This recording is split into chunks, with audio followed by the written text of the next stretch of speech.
The gavel cracked like a gunshot. Judge Harrison's voice cut through the silence. I said, remove it, now. The old man's hand touched the pale blue ribbon at his neck, the Medal of Honor, and he said quietly, no, sir. The judge's face went crimson. You dare refuse me.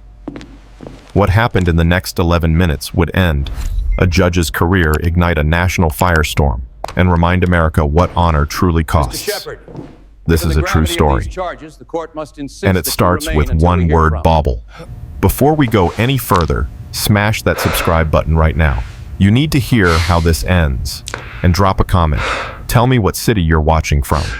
I was wrong. I want to see Donald Shepard's story reach every corner of this country. Trust me, you won't believe where this goes. Now let's get back to that courtroom. Donald Shepard was 84 years old, and his back hurt like hell. He'd been sitting on the wooden bench in courtroom 3B for 47 minutes, waiting for his name to be called. 47 minutes. He knew because he'd checked his watch. Old habit. In Vietnam, 47 minutes was the difference between living and dying, between evacuation and being overrun, between going home and ending up in a body bag. His daughter Sarah had wanted to come. Dad, please, let me handle this. It's a parking ticket, sweetheart. It's more than that now. They're threatening contempt. I can handle a judge. She'd looked at him across the breakfast table that morning with those eyes, Margaret's eyes, and he'd seen the worry there. But Donald Shepard didn't need protecting. Not from a county judge in a nothing case over a $35 parking ticket that he'd tried to pay 3 times. So he'd put on his good suit and pinned the Medal of Honor to his chest and driven himself to court. Now he sat and waited and felt every one of his 84 years in his lower spine. All rise. The Honorable Judge Marcus Harrison presiding. Donald stood with everyone else. His knees cracked. The judge swept in black robes flowing, and Donald knew the type immediately. He'd seen them in Vietnam. Officers who'd never been shot at but wore their rank like a crown. Men who mistook authority for character. Judge Harrison took his seat and started burning through cases. DUI. Guilty. 60 days. Domestic disturbance. Continued. Shoplifting. Guilty. Fine and probation. The judge's voice carried that edge of irritation like everyone in his courtroom was wasting his valuable time. Then the clerk called it. Case 47B. County versus Donald James Shepard. Donald stood. His lawyer, a kid who looked about 12 years old in a borrowed suit, stood beside him. Failure to pay a parking citation, the clerk continued. Judge Harrison looked up from his papers. His eyes landed on Donald, then dropped to the medal, the pale blue ribbon, the star surrounded by 13 stars, impossible to miss. And something changed in Harrison's face. Mr. Shepard. The judge's voice went cold. This is a courtroom. Donald felt it starting, that old familiar tightness in his chest. Yes, sir. Then perhaps you can explain what you're wearing. The young lawyer jumped in. Your Honor, that's the medal of... I know what it is, counselor. I'm asking your client why he's wearing it to my courtroom. The room went quiet. Even the clerk stopped typing. Donald's hand moved to the medal, touched the star. He'd touched it 10,000 times. Maybe more. Late at night when the dreams came, when he woke up hearing screams, when he needed something solid to hold on to. It's my Medal of Honor, Your Honor. I always wear it to official proceedings.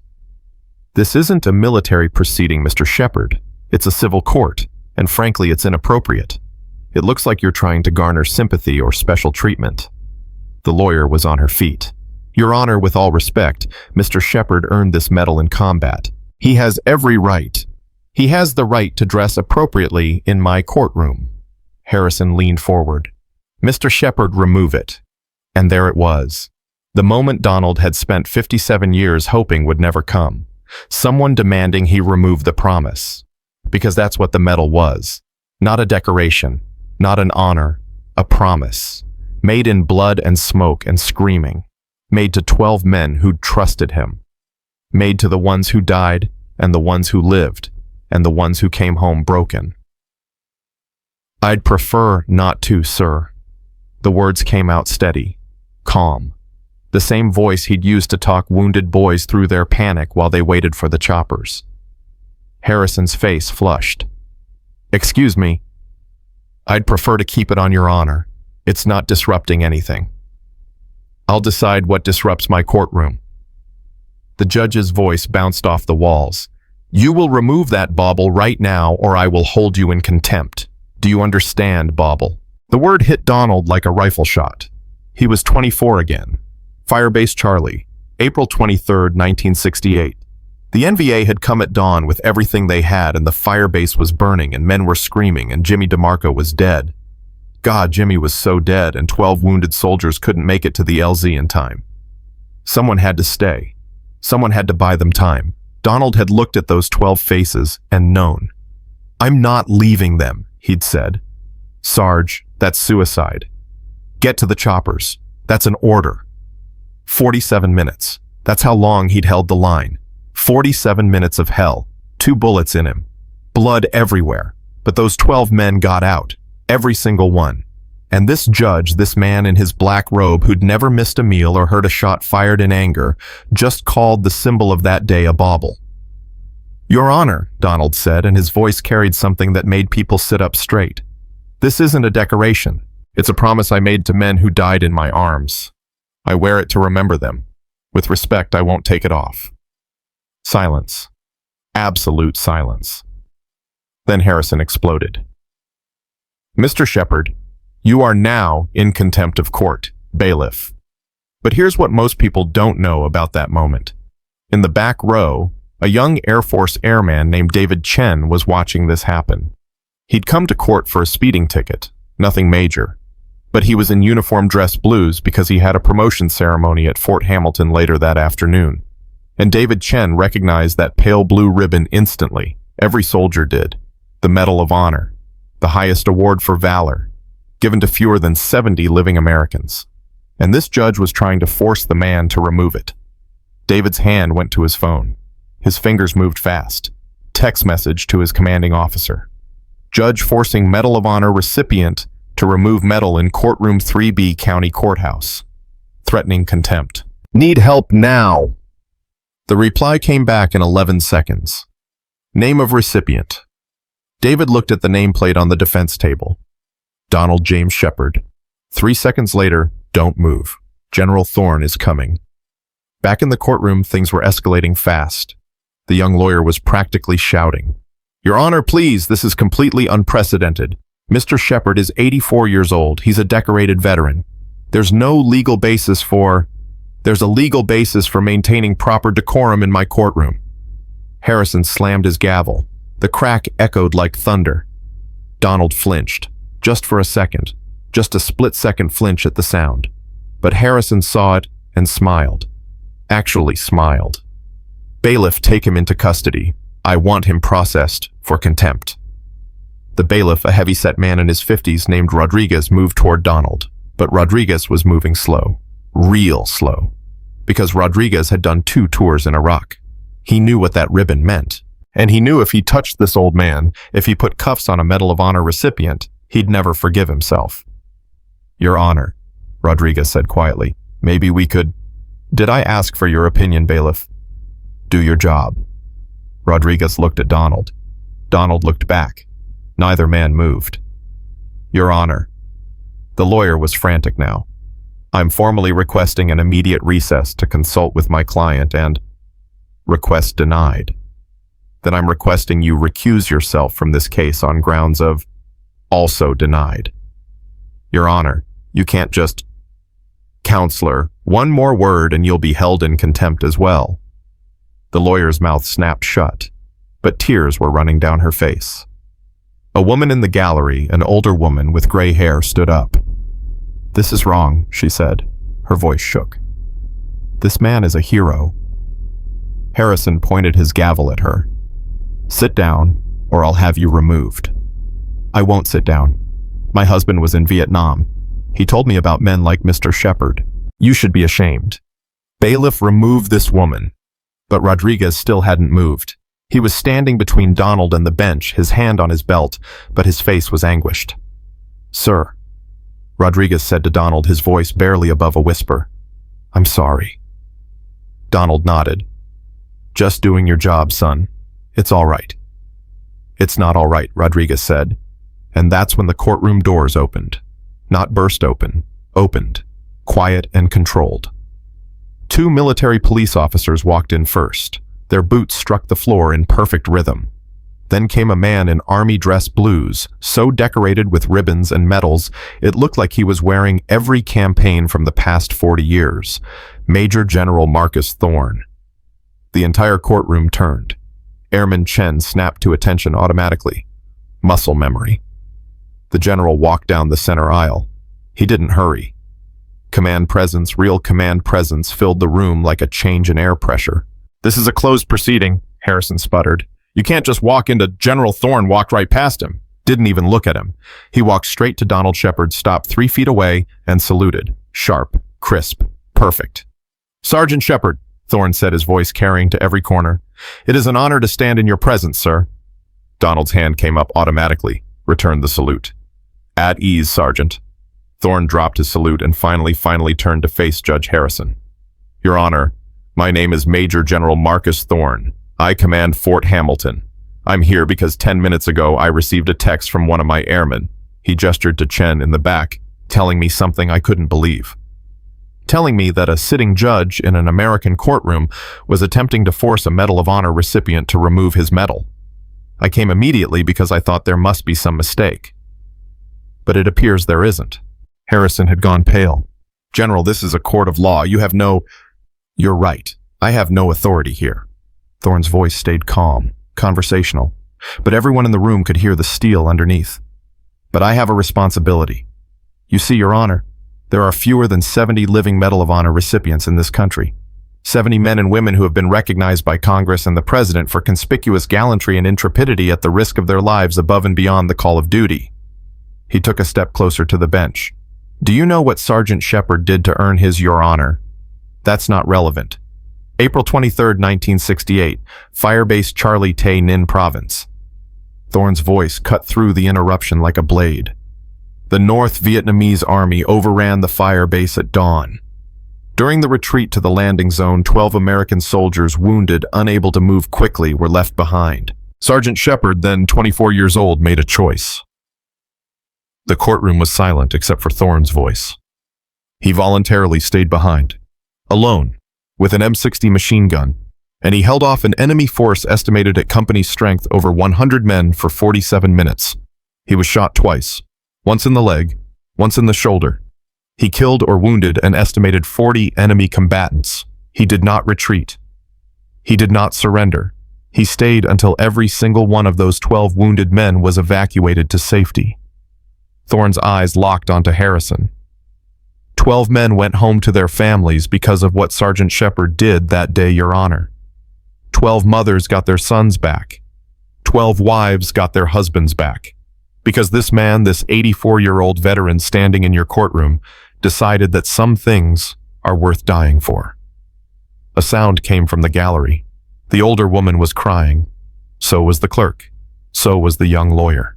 "And you," Thorne said, his voice dropping to something quiet and dangerous, "called his Medal of Honor a bauble." Harrison's mouth opened. Nothing came out. "Let me explain something to you. Your Honor, that medal Sergeant Shepard wears is not just a decoration. It's not jewelry. It's a symbol recognized by federal law. Title 10, United States Code Section 1134. Recipients of the Medal of Honor are entitled to a salute from any member of the armed forces regardless of rank." Thorne gestured to his own chest, to his 2 stars. "I'm a Major General. I saluted Sergeant Shepard when I walked in here because he earned it. Because what he did represents the highest ideals of military service. And you ordered him to remove it like it was a fashion accessory." The silence stretched. Harrison tried again. "General, I appreciate your service, but this is still my courtroom and—" "By sundown today," Thorne interrupted, "every member of the State Judicial Oversight Committee will receive my report of what happened here. So will the governor's office. So will the Secretary of Veterans Affairs. So will CNN, Fox News, MSNBC, and every newspaper in this state." He let that sink in. What you do in the next 60 seconds will determine whether that report describes a judge who made a mistake and immediately corrected it with grace and humility, or a judge who insulted a Medal of Honor recipient and had to be publicly corrected by military intervention. Your choice, Your Honor. I suggest you choose very carefully. Harrison looked around the courtroom. Every eye was on him, judging him. When he finally spoke, his voice was barely audible. The contempt citation is withdrawn. And, Thorne prompted. Harrison's eyes found Donald. The old man was still standing there, one hand touching his medal, his face unreadable. Mr. Shepard, Harrison had to clear his throat twice. I apologize. I was out of line. The charge against you is dismissed, with prejudice. You're free to go. Donald nodded slowly. Thank you, Your Honor. Thorne turned back to Donald and extended his hand. Donald shook it. Sergeant, I'd be honored to drive you home, if you'd allow it. My daughter's coming to pick me up. Then I'd like to wait with you until she arrives. And I'd very much like to hear about your service if you're willing to share. Donald looked at this man, who'd dropped everything to defend an old sergeant he'd never met, and felt something crack in his chest, something that had been frozen for a long time. I'd like that, General. They walked out together. The General, the Sergeant, the two MPs. As they reached the door, Thorne stopped and turned back to the courtroom. One more thing, Your Honor. That young airman in the back, Airman First Class David Chen, who had the courage to contact me when he saw injustice happening, I'm putting him in for a commendation, because he understood something fundamental, that defending honor isn't just for the battlefield, it's for every day. It's for courtrooms. It's for moments exactly like this. Then they were gone.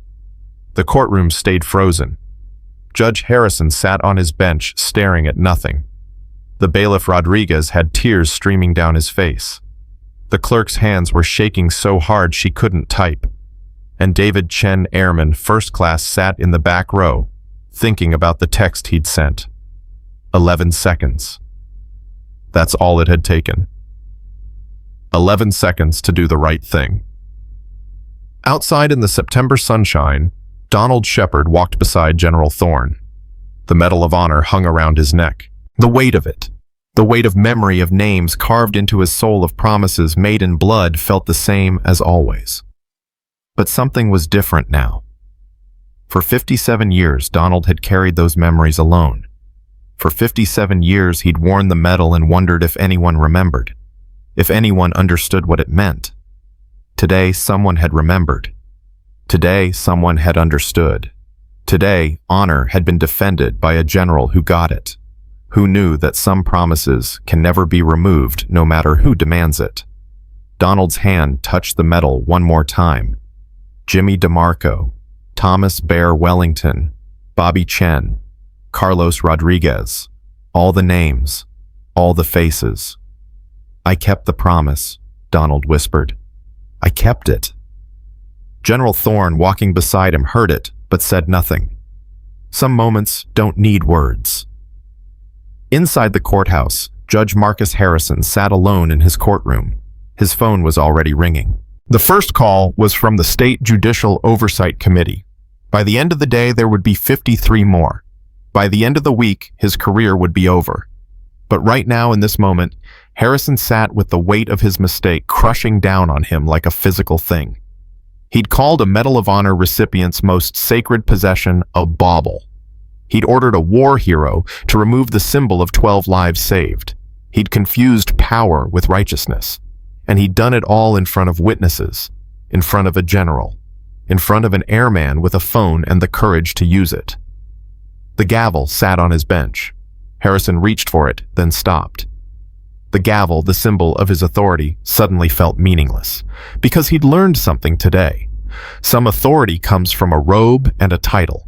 But some authority, real authority, comes from sacrifice, from character, from standing alone against overwhelming odds because it's the right thing to do. Donald Shepard had that authority. Judge Marcus Harrison never would, and somewhere in his soul, in that part of himself he'd ignored for 20 years of climbing the judicial ladder, Harrison knew it. The phone kept ringing. He didn't answer. He just sat there in his empty courtroom and thought about an 84-year-old man with a pale blue ribbon and the courage to say one word. No. The simplest word in the English language. And the most powerful. Because Donald Shepard had said no to the enemy in Vietnam. No, I won't abandon my men. No, I won't retreat. No, I won't let them die alone. And today, 57 years later, he'd said it again. No, I won't remove the promise. No, I won't dishonor their memory. No, I won't let you make me forget. Judge Harrison sat in his empty courtroom and understood finally what real courage looked like. It looked like an old man standing quietly with his hand on a medal, refusing to move. It looked like integrity that couldn't be ordered around. It looked like honor that couldn't be removed. Outside, Donald Shepard climbed into the passenger seat of General Thorne's car. "Where to, Sergeant?" Donald gave him the address. As they pulled away from the courthouse, Donald looked back one time. He thought about the judge, about the fear in the man's eyes when the general had walked in, about the hollow apology. And Donald thought about forgiveness, because that's what Margaret would have wanted. That's what she always said. "Don, honey, anger is like drinking poison and expecting the other person to die. Let it go." Maybe he would. Maybe in time, but not today. Today he'd just remember. Remember that he'd stood his ground. Remember that someone had stood with him. Remember that honor still meant something in America. Even if you had to fight for it. Even in a courtroom. Even at 84 years old. The medal hung against his chest, warm from his body heat. The weight of it, 12 lives, 12 names, 57 years of memory, felt exactly right. "Tell me about Firebase Charlie," General Thorne said as he drove. And Donald Shepard, for the first time in 3 years since Margaret died, started to talk. He talked about Jimmy DeMarco from Brooklyn, who loved the Yankees. About Bear Wellington from Chicago, who cried when his daughter was born. About Bobby Chen, who could fix anything mechanical, and wanted to open a garage when he got home. About the day they all died, and the day Donald decided to live for them. The general listened. He didn't interrupt. He didn't offer platitudes.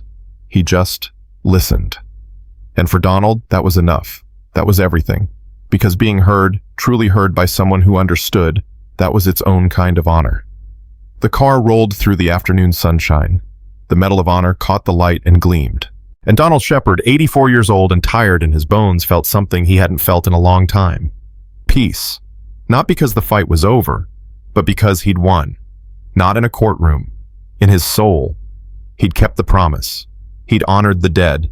And he'd shown one arrogant judge that some things, some sacred things, can never be ordered to remove themselves, no matter who demands it, no matter what threats are made. Some promises are forever. Some honors never fade. And some men, rare men, good men, men like Donald Shepard, understand that truth in their bones. The car drove on. The metal gleamed.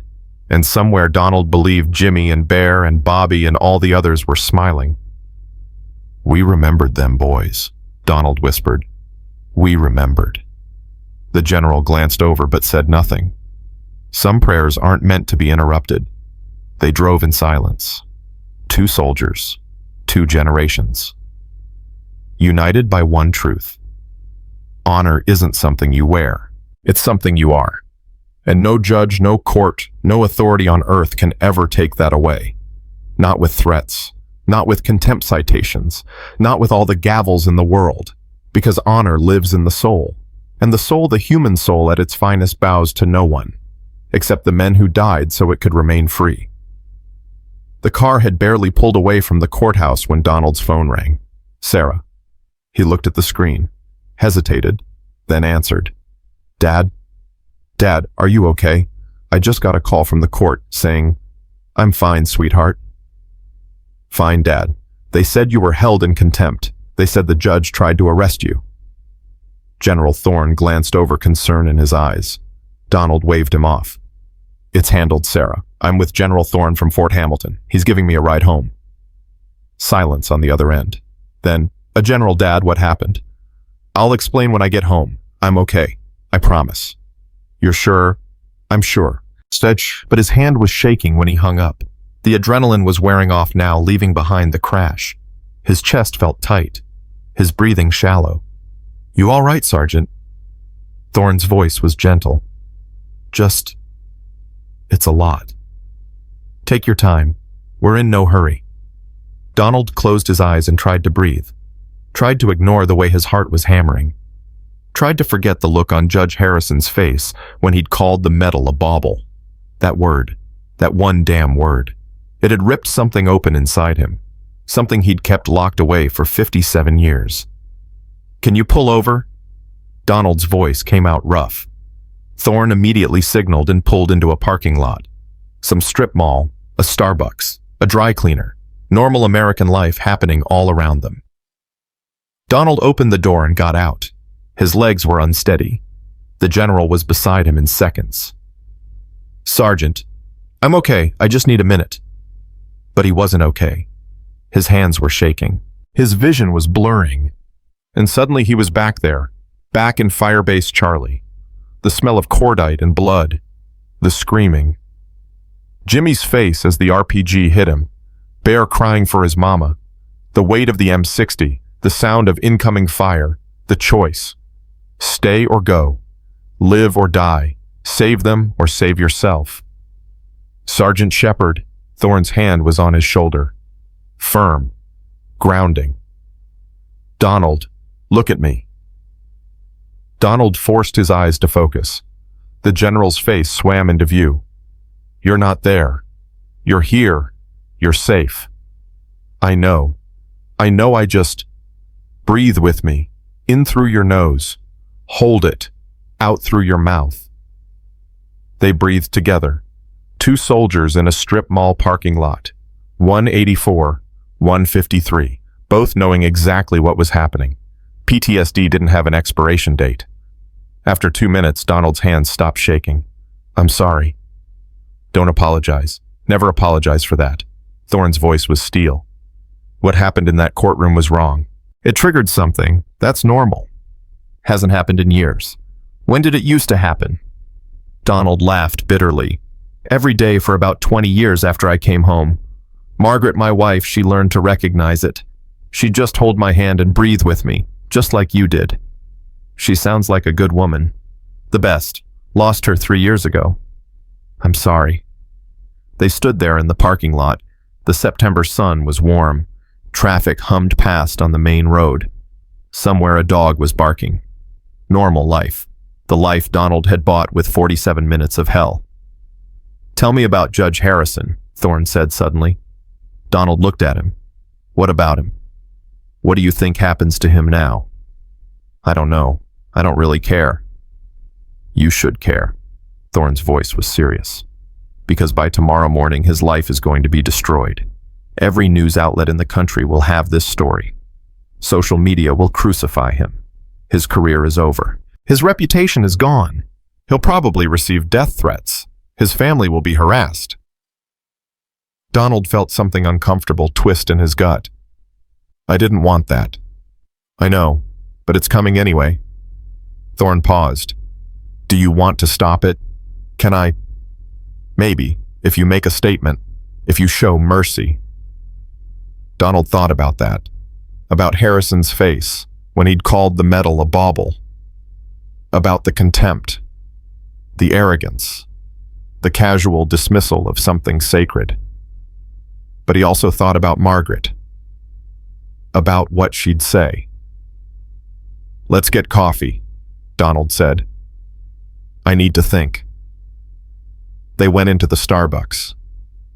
The barista, a kid with purple hair and more piercings than Donald could count, took one look at the general's uniform and stood up straighter. What can I get you, sir? Black coffee, large. Thorne turned to Donald. Sergeant. Same. They sat in the corner booth. Donald wrapped his hands around the hot cup and felt the warmth seep into his fingers. My wife used to say that anger is poison, Donald said quietly. She'd say, Don, honey, you can't carry hate around. It'll kill you faster than any bullet. She was right. But I am angry. Donald looked up, met Thorne's eyes. I'm so angry, I can barely see straight. He called it a bauble, like it was nothing. Like the men who died, like Jimmy and Bear and Bobby, like they were nothing. They weren't nothing. No, they weren't. Donald's voice cracked. They were everything.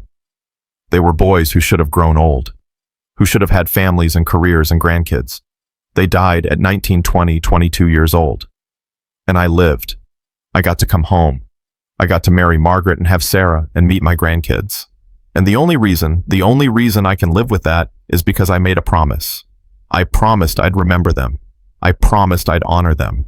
I promised their sacrifice wouldn't be forgotten. Thorne was quiet for a moment. Then, and today, someone tried to make you break that promise. Yes. So what do you want to do about it? Donald took a long drink of coffee. It burned going down, but he didn't care. I want to go home, he said finally. I want to have dinner with my daughter. I want to sleep in my own bed. And tomorrow morning I want to wake up and know that I kept the promise. That's all I want. What about Harrison?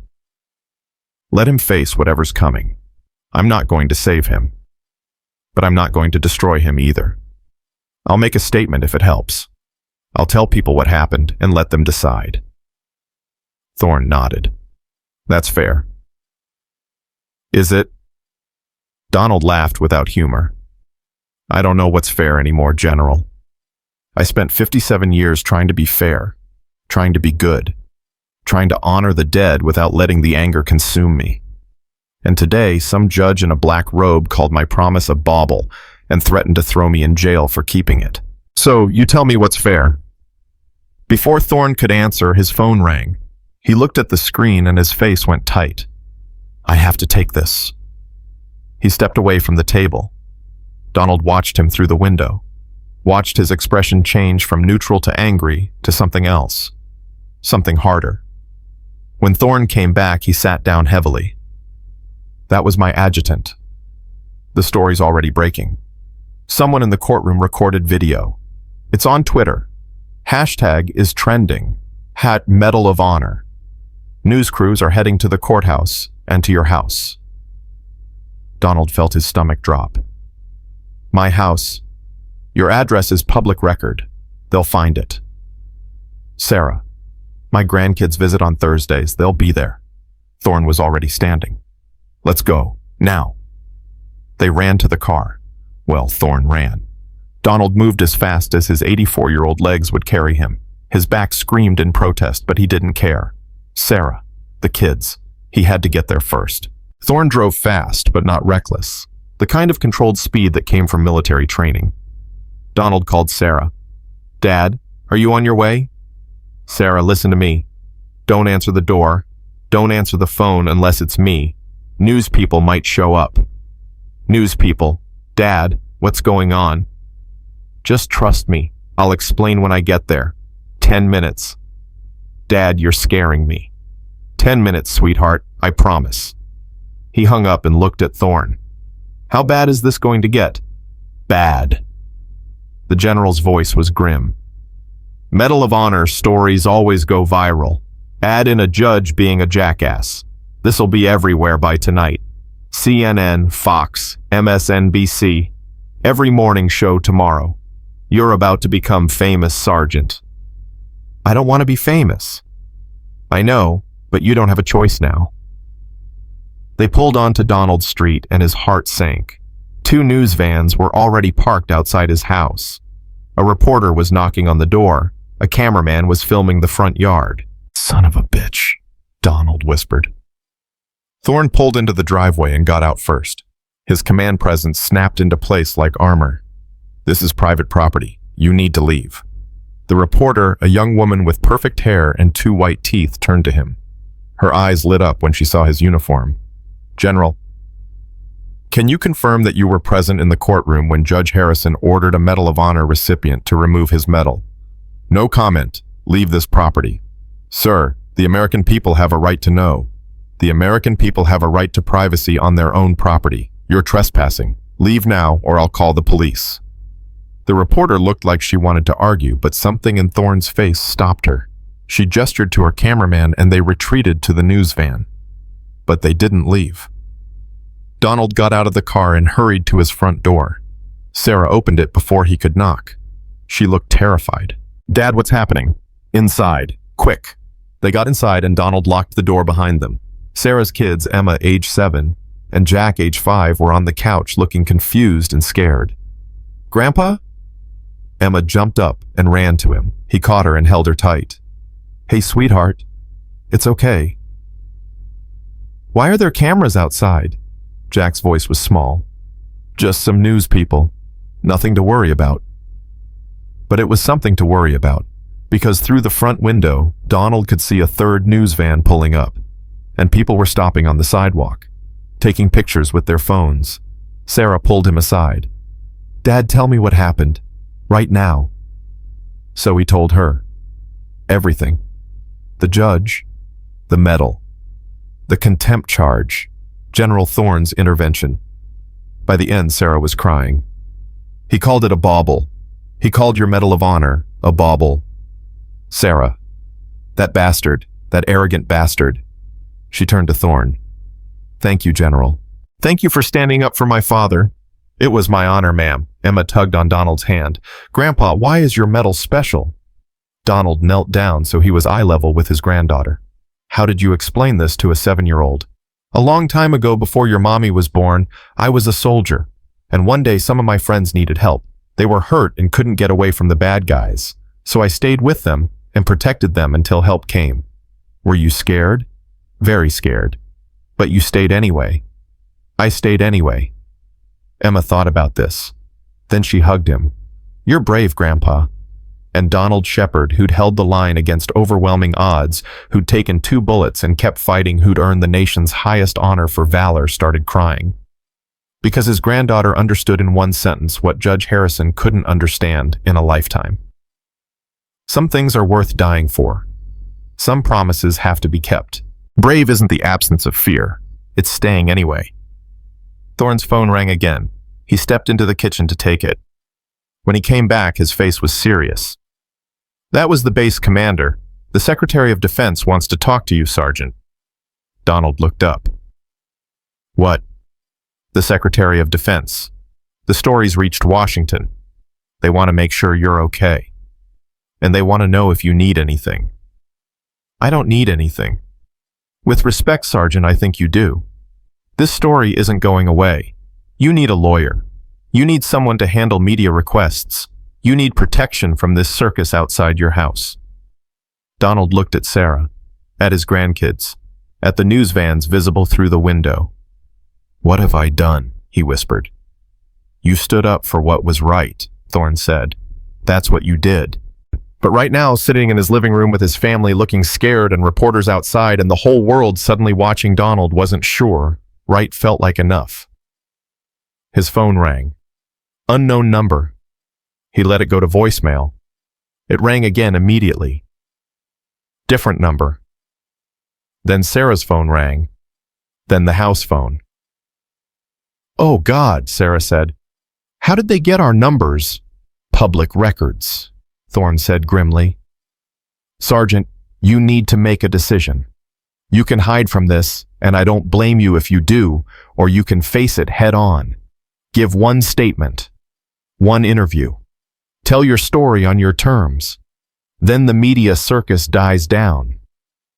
Or it gets worse. It might, but right now you have no control. If you give one interview the right interview, you take that control back." Donald thought about it. About hiding in his house like a prisoner. About his grandkids being scared. About Sarah fielding phone calls for weeks. About Judge Harrison's smug face. About that word, bauble. "Okay," Donald said. "I'll do it. One interview, then I'm done. I'll arrange it. National network, prime time, tomorrow night." "Tomorrow, that's too fast." "Strike while it's hot, Sergeant. Right now, you're a hero. Tomorrow, you're yesterday's news. You want to make an impact. You do it now." Donald looked at the medal hanging around his neck, at the pale blue ribbon, the star, at the promise. "Okay," he said again. "Tomorrow night."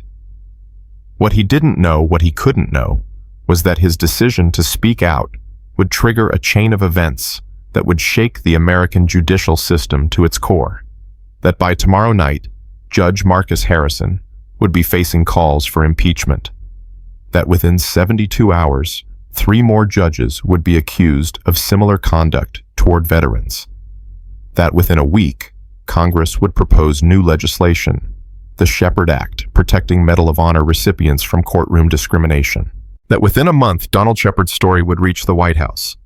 And that in 6 weeks, everything would come full circle in a way Donald never expected. But right now, in this moment, Donald just wanted the reporters to leave. He just wanted to have dinner with his daughter. He just wanted his grandkids to stop looking scared. He just wanted peace. But peace, Donald was learning, sometimes came with a price. And the price of standing up for honor was that everyone would be watching when you did it. The phone kept ringing. The news vans kept multiplying outside. And Donald Shepard, 84 years old and tired in his soul, realized that the battle wasn't over. It was just beginning. General Thorne made a call. Within 20 minutes, 2 MPs arrived and took up positions outside the House. They politely but firmly moved the news vans back to the street. They stopped people from walking up to the front door. Sarah made dinner. Spaghetti, the kids' favorite. They ate at the kitchen table, Donald, Sarah, Emma, Jack, and General Thorne, and tried to pretend everything was normal. But Emma kept looking at her grandfather with wide eyes. And Jack kept asking, "When will the cameras go away?"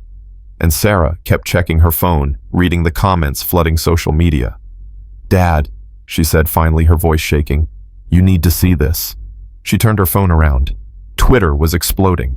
The video from the courtroom had been viewed 8 million times in 3 hours. The hashtag #Medal of Honor was trending worldwide, but it was the comments that made Donald's stomach turn. Some were supportive, calling him a hero, thanking him for his service, demanding justice. But others were calling him a showboat, saying he wore the medal for attention, accusing him of playing the victim, claiming he should have just taken it off. One comment in particular stood out. Old man refusing to follow simple courtroom rules. Medal doesn't give him the right to be above the law. Donald pushed the phone away. "Don't read those," he said. "Dad, people are attacking you. Let them." "How can you say that?" Donald looked at his daughter, at her anger, her fierce protectiveness, Margaret's fire in her eyes. "Because I know the truth, Sarah. I know why I wear this medal. I know what it means, and nothing some stranger says on the internet can change that." But later that night, alone in his bedroom, Donald did something he hadn't done in years.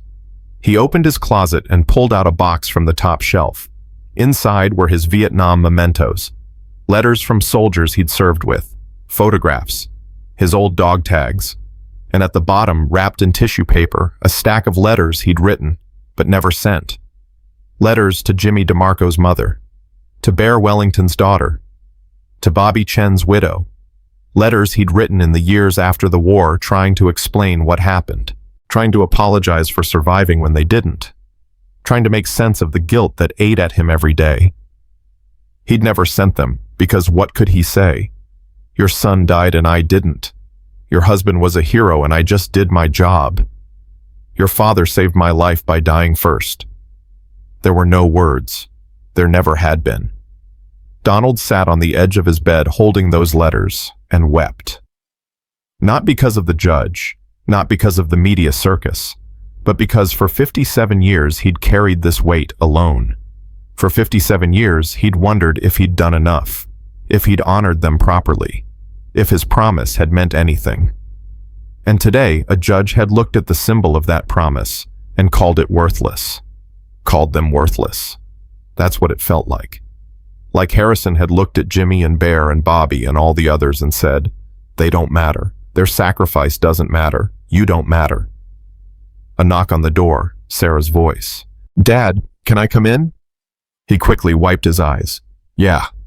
She came in and sat beside him, saw the letters in his hands. "I didn't know you kept these." "I keep everything." She picked up one of the letters, read the first few lines. Her eyes filled with tears.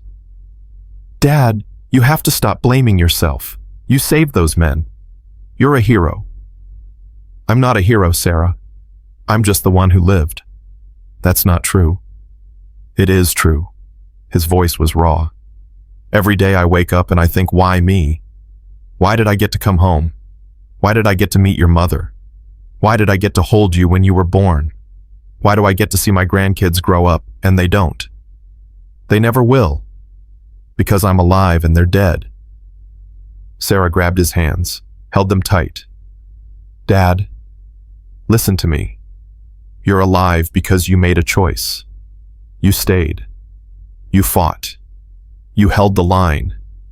And because of that choice, 12 men got to go home. 12 families got their sons back. That's not luck. That's not chance. That's you. That's who you are. But no buts. Her voice was fierce. Mom told me once that you have two kinds of guilt, the kind that makes you better and the kind that destroys you. The first kind, that's what drives you to honor them, to wear that medal, to remember. That's good guilt. That's love. But the second kind, the kind that says you don't deserve to be alive, that's poison, Dad, and you have to let it go. Donald looked at his daughter. When had she gotten so wise? Your mother said that. She said it a lot, usually after you woke up from the nightmares. Donald closed his eyes. Margaret. God, he missed her. What would she say about today? He asked. Sarah smiled through her tears. She'd say you did good. She'd say you stood up for what matters. And she'd say Judge Harrison is a pompous ass who needs to be taken down a peg. Donald laughed. Actually laughed. Because yeah, that sounded exactly like Margaret. I miss her. I know, Dad. But she's still here, in you, in me, in Emma and Jack, and I think she'd be really proud of you today. They sat together in comfortable silence. Then Sarah said, General Thorne set up the interview for tomorrow at 7 p.m. NBC, national broadcast. They're sending a crew here. Here. He thought you'd be more comfortable at home. Donald nodded. Okay. Are you sure about this? No, but I'm doing it anyway. Sarah squeezed his hand. That's my dad. After she left, Donald lay in bed and stared at the ceiling. Tomorrow he'd tell his story to the nation. Tomorrow he'd face the cameras and the questions and try to explain what the medal meant. Tomorrow he'd speak for Jimmy and Bear and Bobby and all the others who couldn't speak for themselves. The weight of it pressed down on him, but he'd carried heavier weights before. He touched the medal one more time. Tomorrow, he whispered. Tomorrow I'll tell them about you. I'll make them understand, I promise. And somewhere in this darkness, Donald could almost hear Margaret's voice. You already did good, Don. You already kept the promise. Now just tell the truth. That's all you ever needed to do. He closed his eyes and tried to sleep. But sleep didn't come easy. It never did. Not for soldiers. Not for men who'd seen what Donald had seen. Not for the ones who came home. Donald woke at 04:30 hours. Old habits died hard. For 57 years, his body had refused to sleep past dawn. The nightmares made sure of that. He lay in bed and listened to the house settle around him. Sarah asleep down the hall, the kids in the guest room. Outside, he could hear the MPs changing shifts, the low murmur of voices, the sound of a news van's engine idling. They were still there, still waiting. He got up and made coffee. His hands shook as he measured the grounds. Not from fear, from exhaustion. He'd slept maybe 2 hours total. Every time he closed his eyes, he saw Judge Harrison's face. Heard that word. Bobble.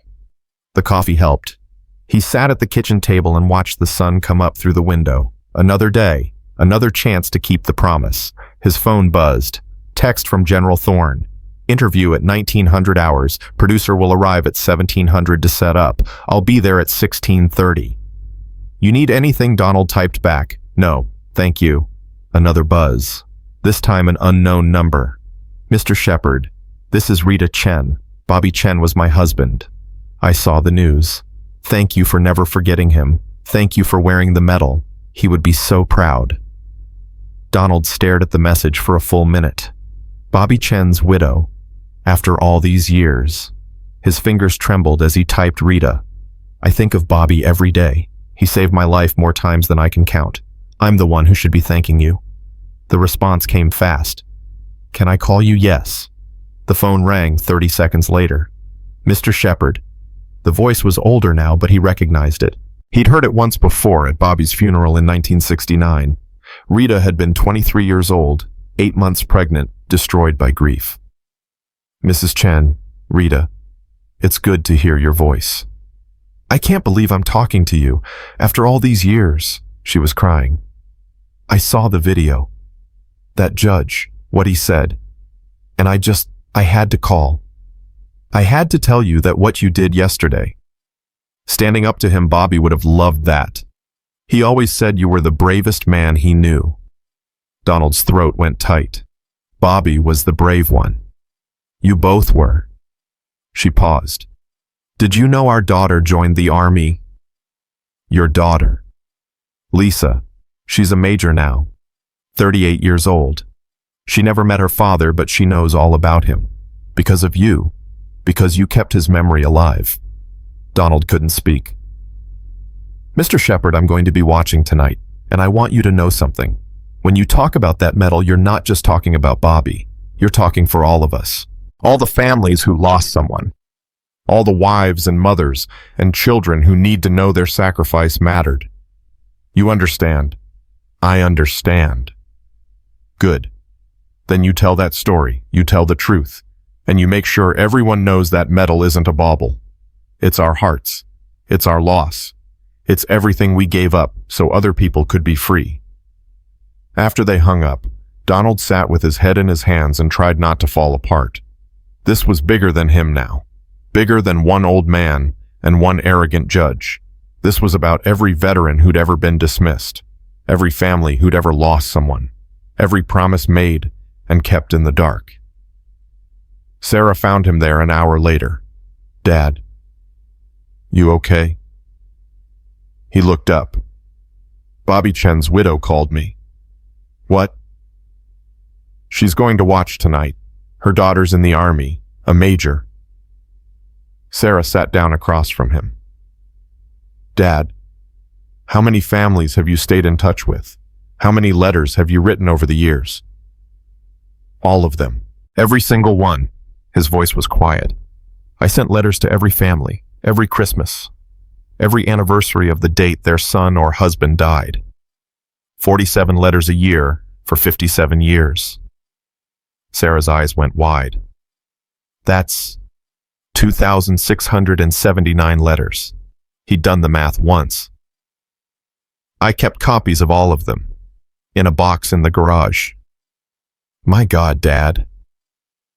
"They needed to know someone remembered. They needed to know their sacrifice wasn't forgotten, so I made sure they knew." "Did they write back?" "Some did, some didn't. Some probably thought I was crazy." He smiled sadly. "Maybe I am." "You're not crazy. You're faithful." Sarah reached across and took his hand. "Dad, when you go on TV tonight, tell them about the letters. Tell them about Bobby's widow. Make them understand what this really means." Donald nodded, but the weight in his chest was getting heavier. At noon, General Thorne arrived with someone unexpected. A woman in her 60s wearing an Army colonel's uniform. She walked with a slight limp and carried herself with quiet authority. "Sergeant Shepard," Thorne said. "This is Colonel Patricia Henderson. She's with Army Public Affairs. She's here to help prep you for the interview." Donald stood and shook her hand. "Colonel, please call me Patricia." Her smile was warm. "I'm here to make tonight as easy as possible for you. Have you ever done a televised interview before?" "No." "Okay, then let's talk about what to expect." She sat at the kitchen table. "The interviewer is Rachel Morrison. She's tough but fair. She's going to ask about yesterday, about the judge, about your service, about what the medal means to you." "I can handle that." "I know you can. But here's what you need to understand. This isn't just an interview. It's a moment. Millions of people are going to watch this. And what you say tonight will shape the national conversation about veterans' rights and judicial conduct for years to come. Donald felt his stomach drop. That's a lot of pressure. It is. But you've handled worse pressure, haven't you? He thought about Firebase Charlie, about holding the line, about making choices when there were no good choices. Yeah, I have. Good. So here's my advice. Don't try to be eloquent. Don't try to be political. Just be honest. Tell your story. Talk about the men you served with. And when Rachel asks about Judge Harrison, be gracious. Be the bigger man. Because if you attack him, you become the villain. But if you show compassion, you become the hero. I don't want to be a hero. Too late. You already are. Patricia's voice was gentle. The question now is, what kind of hero do you want to be? The angry one who demands revenge, or the humble one who reminds us what real honor looks like? Donald knew she was right. But part of him, the part that still burned with rage at Harrison's insult, wanted to lash out, wanted to destroy the man who'd called the promise a bauble. What if I can't be gracious, he asked. What if I'm still too angry? Then channel that anger into something productive. Use it to honor the dead. Use it to educate people. But don't use it to hurt someone who's already beaten. Is he beaten? Thorne spoke up. Harrison's law clerks have quit. His wife has filed for separation. The state bar is investigating him. He's facing impeachment proceedings, and this morning he was admitted to the hospital for chest pains. Donald looked up sharply. What? Stress-induced angina. He's not in danger, but... Thorne trailed off. Donald stood and walked to the window. The news vans were still there, still waiting, still hungry for the story. I didn't want this, Donald said. I didn't want to ruin his life. You didn't ruin his life, Patricia said. He did that himself. You just held up a mirror and made him see what he'd become. That doesn't make me feel better. It's not supposed to make you feel better. It's supposed to be true. At 5 p.m., the NBC crew arrived. 3 people and enough equipment to film a movie. They took over the living room, set up lights, positioned cameras, ran sound checks. Donald watched from the kitchen and felt his anxiety spike. Sarah squeezed his shoulder. You've got this, Dad. I don't feel like I've got this. Fake it till you make it. Emma and Jack were at a neighbor's house. Sarah had decided they didn't need to see Grandpa on TV until after it aired. Probably smart. At 6:30, Rachel Morrison arrived. She was younger than Donald expected. Maybe 45. Sharp eyes. Firm handshake. No nonsense. Mr. Shepard, thank you for doing this. Call me Donald. Donald, let's talk for a few minutes before we go live. She sat down across from him. I'm not here to ambush you or make you look bad. I'm here to tell your story. But I am going to ask tough questions about the judge, about your service, about the medal. Are you comfortable with that? I guess I have to be. No, you don't. If there's anything off limits, tell me now. Donald thought about it, about the nightmares, about the guilt, about the letters he'd never sent. Nothing's off limits, he said finally. Ask whatever you want. Rachel studied him for a moment, then nodded. Okay, let's do this. At 7 p.m., the cameras went live. Rachel sat across from Donald in his own living room. The lights were hot. The red light on the camera was blinking. Millions of people were watching. Donald's mouth went dry. Good evening, Rachel said to the camera. I'm Rachel Morrison, and tonight we have an exclusive interview with Sergeant Donald Shepard, the Medal of Honor recipient, who was at the center of yesterday's courtroom controversy. Sergeant Shepard, thank you for joining us. Thank you for having me. Hey. Let's start with what happened yesterday. Can you walk us through the events in that courtroom? Donald took a breath. I was there for a parking ticket. Simple case. I wore my Medal of Honor because I always wear it to official proceedings. It's a way of honoring the men I served with. The men who didn't come home. And the judge objected to this. Yes, he called it inappropriate, said it was a distraction, told me to remove it. How did that make you feel? Donald paused. How did you explain heartbreak in a soundbite? It felt like he was dismissing their sacrifice, like he was saying the men who died didn't matter, that their memory didn't matter. So you refused. I couldn't take it off. I made a promise 57 years ago to remember them, to honor them. Taking off the medal would break that promise. Rachel leaned forward. Tell us about that promise. What happened in Vietnam? And Donald did.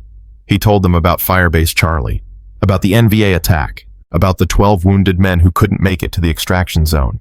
He told them about the choice, stay or go, live or die. He told them about 47 minutes of holding the line, about the bullets, the blood, the screaming, about watching men die and knowing he couldn't save them all, about surviving when so many didn't. His voice cracked when he talked about Jimmy DeMarco, about Bear Wellington, about Bobby Chen. These weren't just soldiers, Donald said. They were sons and husbands and fathers. They were boys who should have grown old, and they died so other people could live, so I could live. And the only way I can honor that is to remember, to never forget, to wear this medal and carry their names with me every single day. Rachel was quiet for a moment. Then, Judge Harrison called your medal a bauble. Yes. How did that word make you feel? Donald looked directly at the camera. It felt like he'd spit on their graves. Like he'd told those boys, those men who gave everything that they didn't matter, that their sacrifice was worthless, and I couldn't let that stand. Some people are saying you should have just taken off the medal, that you were being difficult. Maybe I was being difficult. Donald's voice was steady. But some things are worth being difficult about. Some promises can't be broken, not for convenience, not for decorum, not for anything. Judge Harrison is facing severe consequences for his actions. Impeachment, investigation. His career is likely over. How do you feel about that? Here it was, the moment Patricia had warned him about.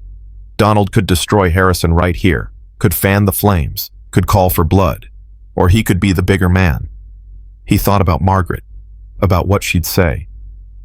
I don't take pleasure in anyone's suffering, Donald said slowly. Judge Harrison made a mistake, a terrible mistake. But I believe people can learn from their mistakes. I believe in redemption. So while I think he needs to face consequences for his actions, I also hope he uses this as an opportunity to grow, to understand what true service means, to become a better person. Rachel looked surprised. That's very gracious. It's the truth. Hatred doesn't honor the dead. Compassion does. Forgiveness does. Moving forward does. Do you forgive Judge Harrison? Donald was silent for a long moment. Did he forgive Harrison? Could he? I'm working on it, he said finally. Forgiveness isn't something that happens all at once. It's a choice you make every day. And some days are harder than others. But I'm trying. Because that's what the men I served with would want. They didn't die so I could spend the rest of my life consumed by anger. They died so people could be free, and that includes being free from hate. Rachel asked more questions. About his life after Vietnam, about his wife, about the letters he'd written to families. Donald answered all of them honestly. And somewhere in America, millions of people watched an 84-year-old veteran with tears in his eyes talk about promises and honor and sacrifice. When it was over, Donald felt emptied out, wrung dry. The cameras went dark. Rachel shook his hand. That was powerful, she said. Thank you. Then everyone left. The crew packed up. The lights came down. The house went quiet. Sarah hugged him. Dad, you were amazing. You were perfect. Donald's phone started buzzing immediately. Texts, calls, social media mentions flooding in, but he turned it off. He'd said what he needed to say. Now he just wanted to sit in his own house and breathe. General Thorne stayed behind after everyone left. Sergeant, I want you to know something. What you did tonight will have impact, real impact. The Shepard Act is already gaining support in Congress. Veterans advocates are using your story to push for reforms. You've started something important.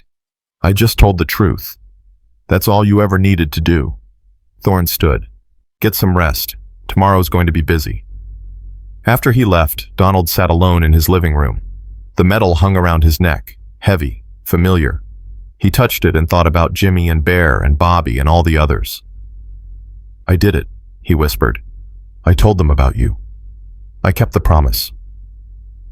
And for the first time in 57 years, Donald felt something shift inside him. Not peace, not exactly, but maybe the beginning of it. Maybe the start of letting go of the guilt.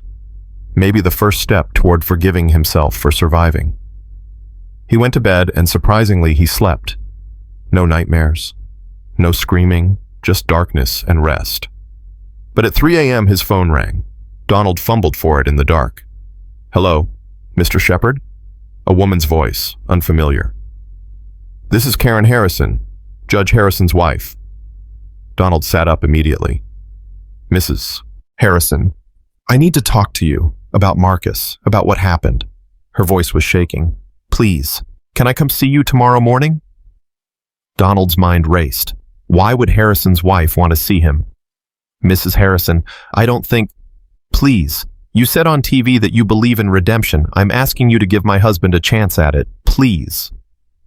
Donald closed his eyes, thought about Margaret, about compassion, about being the bigger man. Okay, he said. Tomorrow morning, 9 a.m. Thank you. Thank you so much. After she hung up, Donald sat in the dark and wondered what he'd just agreed to. Meeting with the enemy's wife. Giving the man who'd insulted him a chance at redemption. Was he crazy? Maybe. Or maybe this was what honor really looked like. Not revenge, not destruction, but mercy. Even when it hurt. Even when every fiber of your being wanted to strike back. That's what separated the righteous from the cruel. That's what Jimmy and Bear and Bobby would have wanted. Donald lay back down, but didn't sleep. Tomorrow, he'd meet Karen Harrison. Tomorrow, he'd look into the eyes of the woman married to the man who'd called the promise a bauble. Tomorrow, he'd have to decide if forgiveness was just a word or a real action. The metal rested against his chest, heavy with memory, heavy with loss, heavy with the weight of 57 years of grief and guilt and love. Help me do the right thing, Donald whispered to the darkness. Help me be the man they died believing I was. No answer came, but Donald knew there wouldn't be one. Some questions you had to answer yourself. Some choices only you could make. Some promises required everything you had. And Donald Shepard had never been one to back down from a hard choice. Not in Firebase Charlie, not in that courtroom, not now. So he'd meet Karen Harrison tomorrow. He'd listen to what she had to say, and then he'd decide. Because that's what honor demanded. Not the easy path, the right one. Even when you couldn't see where it led. Even when your hands shook and your heart hurt and every instinct screamed to protect yourself. That's when honor mattered most. When it cost you something. When it required sacrifice. When it meant being better than you wanted to be. Donald touched the metal one more time, then closed his eyes, and waited for dawn. At 8:45 a.m., Donald stood at his kitchen window and watched a silver Honda Accord pull up to the curb. A woman got out. Mid-50s. Dark hair pulled back. She looked exhausted, like she hadn't slept in days. Karen Harrison. Sarah appeared at his elbow. Dad, are you sure about this? No. Then why are you doing it? Donald turned to look at his daughter. Because if I don't, I'm no better than him. If I can't show mercy when it costs me something, then what was the point of everything I survived? Sarah squeezed his arm. You want me to stay? No, this is between me and her. I'll be upstairs if you need me. Karen Harrison walked up the driveway slowly, like she was approaching a minefield. When Donald opened the door, she flinched. Mr. Shepard, thank you for seeing me. Come in. She stepped inside and he could see her hands shaking. Good. She should be nervous. She should be terrified. But then Donald caught himself. That wasn't the man he wanted to be. That wasn't what the promise meant. Coffee, he offered. Please. They sat at the kitchen table, the same table where Donald had breakfast with his grandkids yesterday, where he'd read Bobby Chen's widow's text, where he'd prepared to tell his story to the nation. Karen wrapped her hands around the coffee mug like it was a lifeline. I don't know where to start, she said. Start wherever you need to. She took a breath. Marcus is in the hospital. They're keeping him for observation. The doctors say it's stress. His blood pressure is through the roof. He's not eating, not sleeping, just staring at the wall. Donald said nothing. He knows he destroyed his career. He knows everyone hates him. But what's killing him, what's really breaking him, is what he did to you. What he said about your medal. Why? Donald's voice was flat. Why does he suddenly care now? He didn't care yesterday in that courtroom. Karen looked up and there were tears in her eyes. Because he didn't know. He didn't understand. And when General Thorne told him what you did in Vietnam, when he explained what the Medal of Honor means, Marcus fell apart. Completely fell apart. Good. The word came out harsh. Bitter. And Donald immediately regretted it. But Karen didn't flinch. You have every right to hate him. Every right to want him to suffer. But Mr. Shepard, my husband, isn't a bad man. He's a proud man, an arrogant man. A man who got so caught up in his own authority that he forgot what service really means. But he's not cruel. He's not heartless. And right now he's paying a price that might kill him. He called the promise a bauble. I know. He tried to make me break faith with the dead. I know. Karen's voice cracked. And he knows. And it's destroying him. Last night after your interview, he watched it in his hospital bed. And when you said you believed in redemption, when you said you were working on forgiveness, he started crying. I've been married to Marcus for 27 years, and I've never seen him cry. Not once. But last night he sobbed like a child. Donald felt something twist in his chest. He didn't want to feel sympathy for Harrison. Didn't want to see him as human. It was easier to keep him as the villain, the enemy. What do you want from me? Donald asked. I want you to talk to him, face to face. Let him apologize properly. Give him a chance to make this right. How does he make this right? His words are out there. They can't be taken back. No, they can't. But maybe if you two talk, if you let him explain, if you show him the mercy you talked about on TV, maybe he can start to heal, and maybe you can too. Donald stood and walked to the window. The news vans were gone now. The street was quiet again. Normal life resuming. But nothing felt normal. Mrs. Harrison, your husband insulted something sacred. He dismissed the sacrifice of better men than him, better men than me. And you're asking me to just forgive that?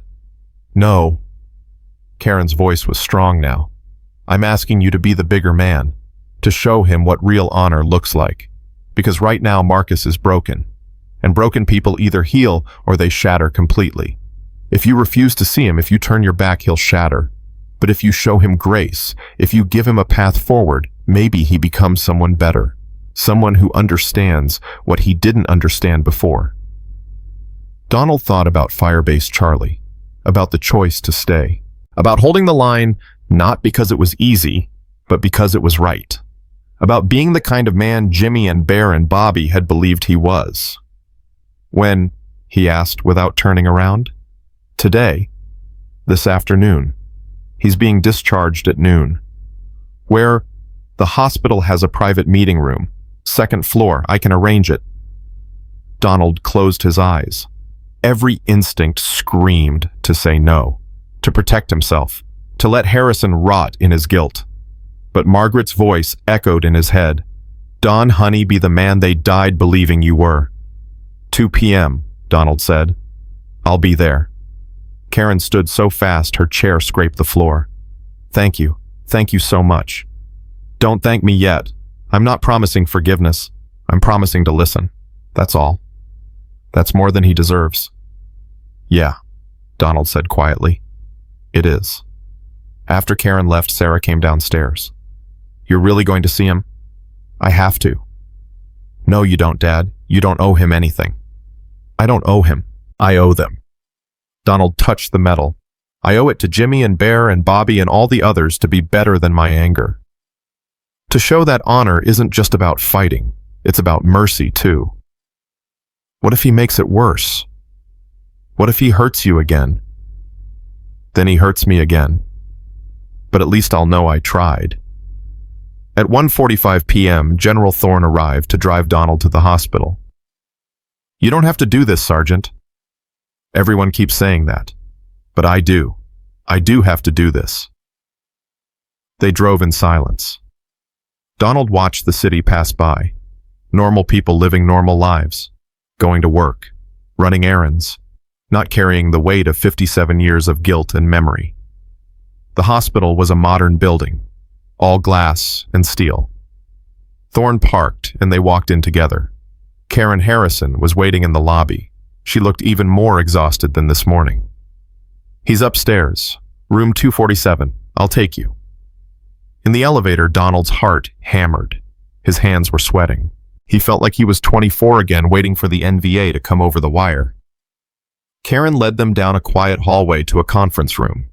She knocked once, then opened the door. Judge Marcus Harrison sat at a table. He'd aged 10 years in 2 days. His face was gray. His eyes were hollow. He wore civilian clothes, jeans, and a button-down shirt, and looked smaller somehow, diminished. He stood when Donald entered, tried to speak, couldn't.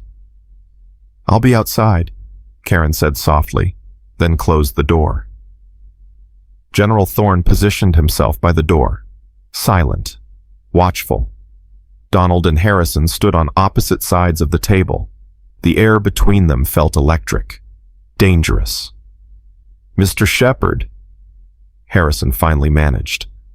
His voice was wrecked. "I don't know how to begin." "Then don't. Just say what you came to say." Harrison's hands were shaking.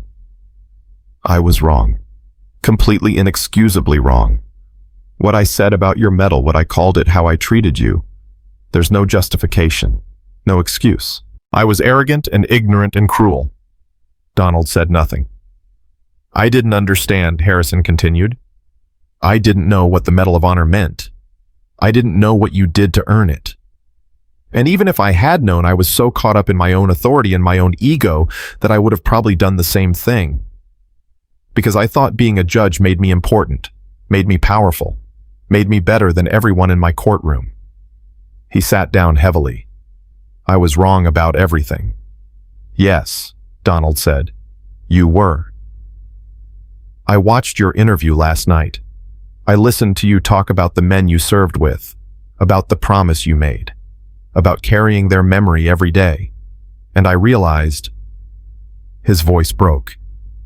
"I realized I've never sacrificed anything in my life. I've never put anyone before myself. I've never understood what real service means. I'm 54 years old and I've lived an entirely selfish existence."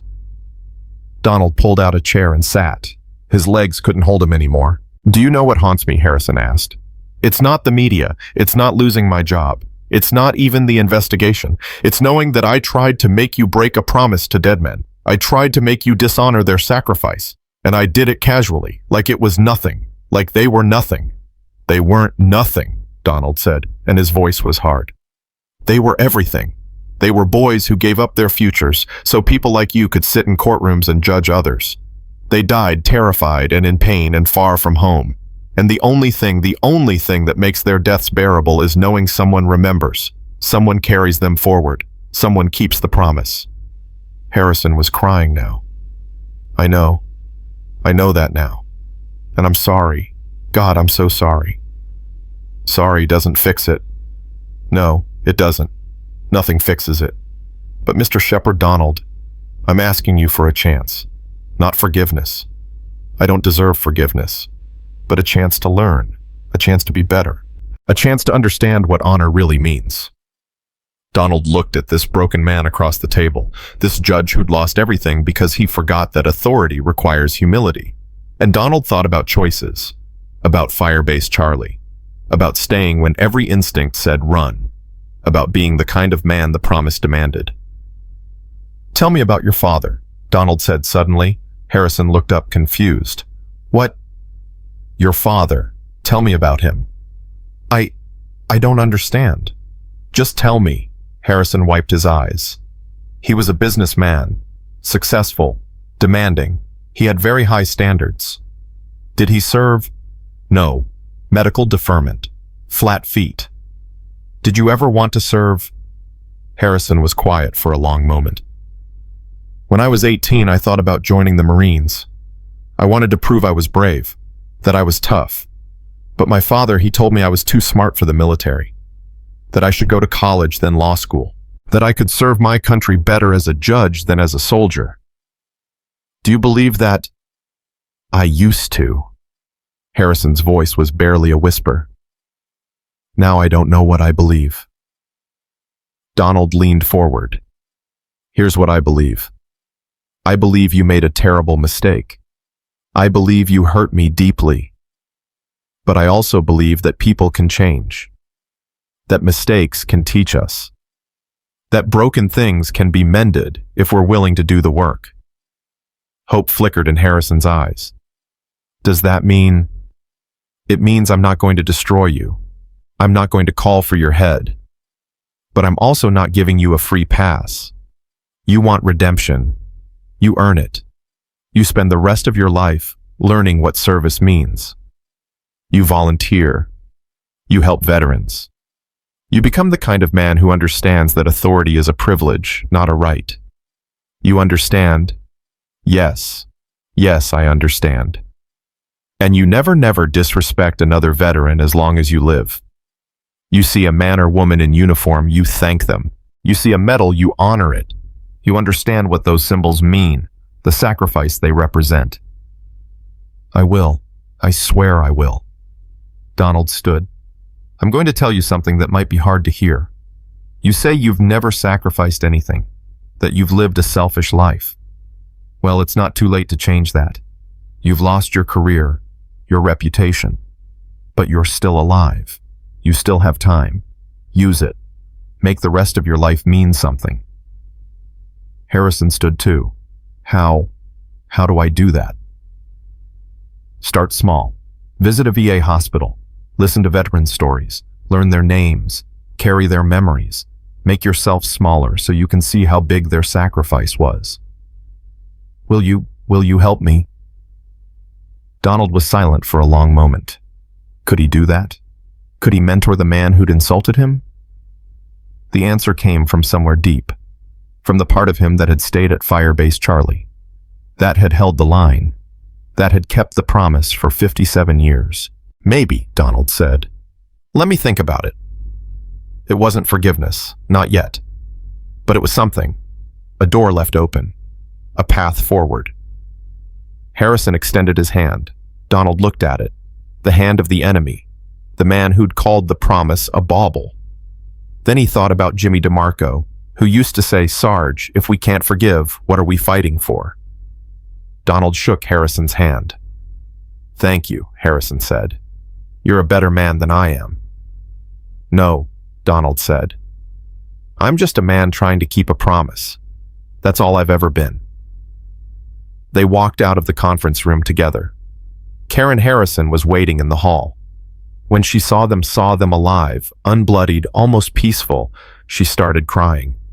Thank you, she said to Donald. Thank you for giving him a chance. He has to take it, Donald said. I can't do the work for him. He will. I promise he will. In the car driving home, General Thorne was quiet for a long time. Then he said, That took more courage than Firebase Charlie, didn't it? Donald thought about it.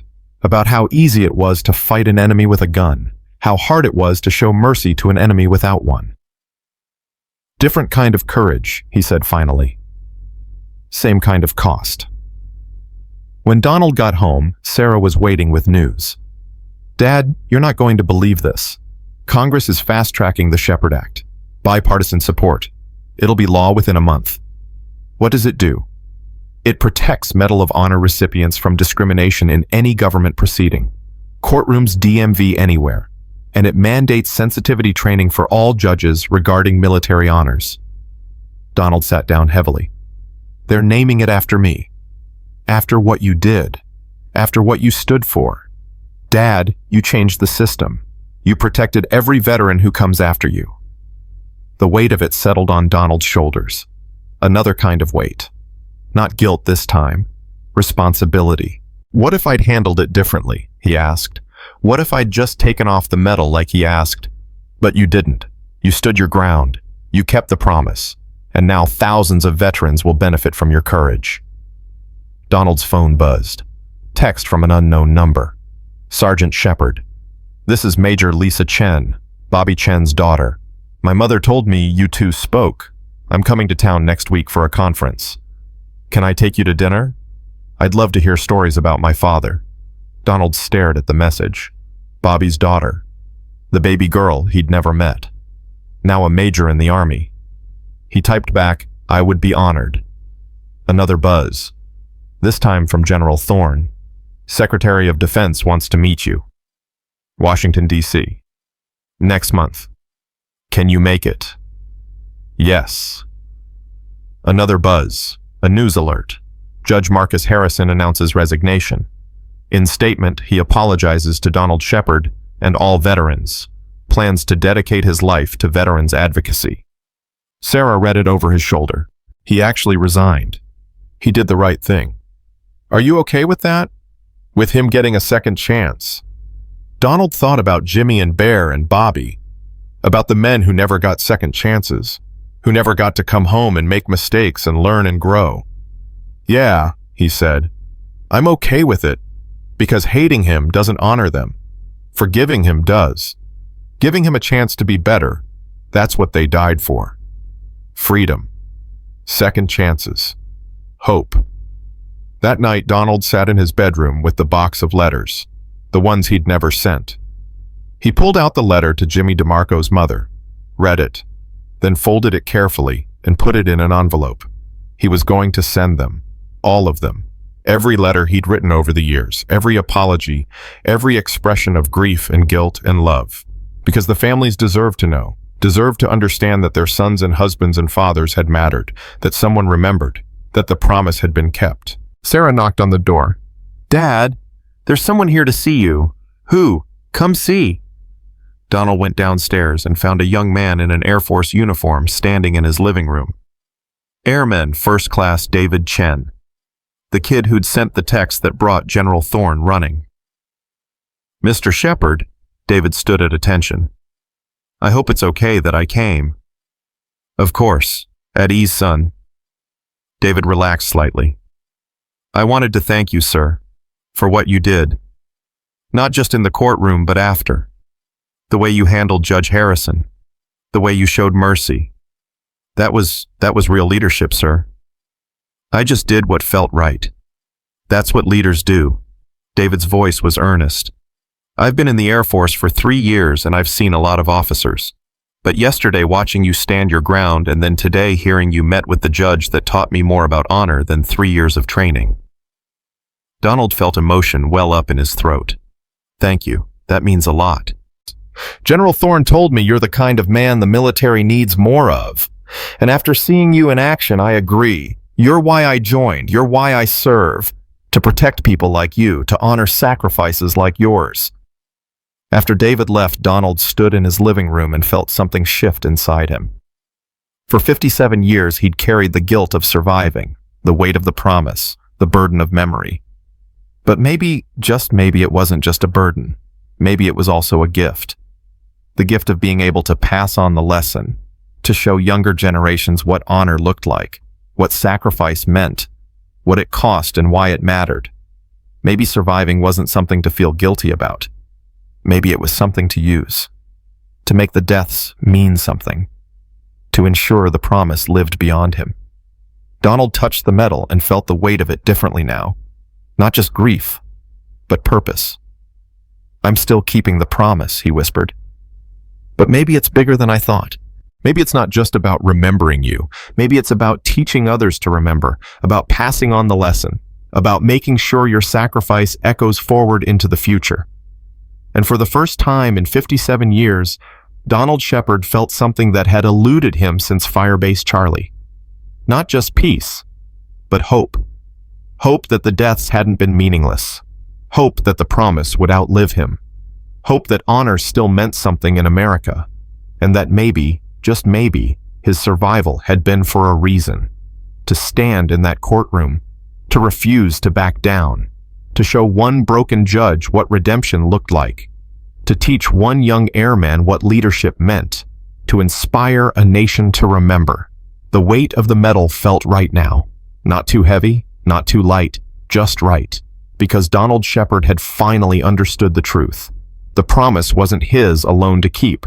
It belonged to everyone who heard the story, everyone who learned the lesson, everyone who chose honor over convenience, everyone who stood their ground when it would have been easier to back down. The promise lived in them now, and that meant Jimmy and Bear and Bobby and all the others would never be forgotten.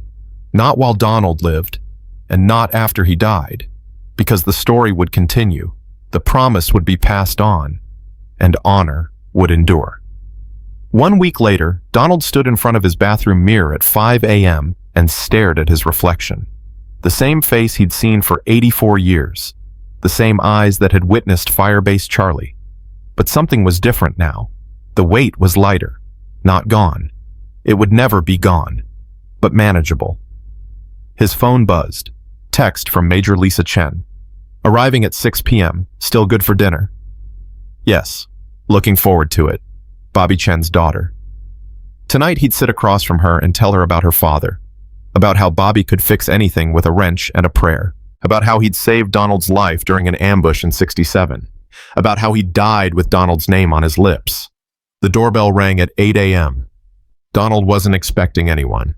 He opened the door to find Marcus Harrison standing there. No judge's robe, no authority, just a man in khakis and a polo shirt looking uncertain. "I'm sorry to show up unannounced," Harrison said. "I know you said you'd think about helping me. I couldn't wait. I need to start. Today. Now." Donald studied him. The arrogance was gone, the smugness erased. What remained was something raw and desperate. "Come in." They sat at the kitchen table. Sarah had taken the kids to school, so the house was quiet. "I went to the VA hospital yesterday," Harrison said. "Just to observe, to listen. I sat in the cafeteria for 3 hours and watched. Old men in wheelchairs, young men with prosthetics, women with invisible wounds. And I realized I've spent my entire career judging people without understanding them. That's a start. Is it enough?" "No." Donald's voice was firm. "Understanding isn't enough. You need to do something. Action. Service. That's how you earn redemption." "Tell me how. Please. I'll do anything." Donald thought about it. About what would honor the dead. About what would make the promise mean something beyond just memory. "There's a veteran in the VA hospital, Danny Rodriguez, lost both legs in Afghanistan. He's been there 6 months. Depression, no family visits, no one to talk to. I want you to visit him 3 times a week. You sit with him, you listen to his story. You be present, you understand. Yes. And I want you to write letters to the families of fallen soldiers. Not form letters, real letters. Personal. You learn their stories. You honor their sacrifice. You carry their names forward." Harrison was taking notes on his phone. "How many letters?" 47. Harrison looked up. 47. "One for every minute I held the line at Firebase Charlie. One for every minute those men gave me to save their brothers. 47 letters, 47 families, 47 stories you need to learn and carry." "I'll do it, starting today." "Good. And Marcus," Donald leaned forward, "this isn't about you anymore. This isn't about your guilt or your redemption or your second chance. This is about them, the ones who served, the ones who sacrificed, the ones who died. You make your life about honoring them. Nothing else matters." Harrison nodded, tears in his eyes. "Thank you for giving me a purpose, for showing me what I should have understood all along." After he left, Donald sat alone and felt something settle in his chest. Maybe Harrison would follow through, maybe he wouldn't. But Donald had given him a map. The rest was up to him. At 10 a.m., General Thorne called. "Sergeant, I have news. The Shepard Act passed the Senate unanimously. President signs it next week. They want you there for the ceremony." Donald's hand tightened on the phone. "The White House." "Yes. Rose Garden, full military honors. Every Medal of Honor recipient in the D.C. area will be there. The president wants to meet you personally. I don't need to meet the president. Maybe not. But the country needs to see you meet him. Needs to see that standing up for honor matters. That one man can make a difference. Will you do it? Donald thought about Jimmy and Bear and Bobby, about what they'd say if they could speak. Yeah, I'll do it. Good. Bring your daughter and grandkids. Let them see this. At noon, Donald drove to the post office and mailed 47 letters. Every single one he'd written over the years to families of fallen soldiers. Every apology, every expression of love and grief and memory. He mailed them all, because they deserved to know, deserved to understand that their sons and husbands and fathers hadn't been forgotten, that the promise had been kept. The woman behind the counter, elderly, with kind eyes, took the stack of letters and looked at the addresses. These are all to military families, she said. Yes, ma'am. Are you a veteran? Yes, ma'am. She looked at the Medal of Honor around his neck and her eyes filled with tears. My son died in Iraq, 2004.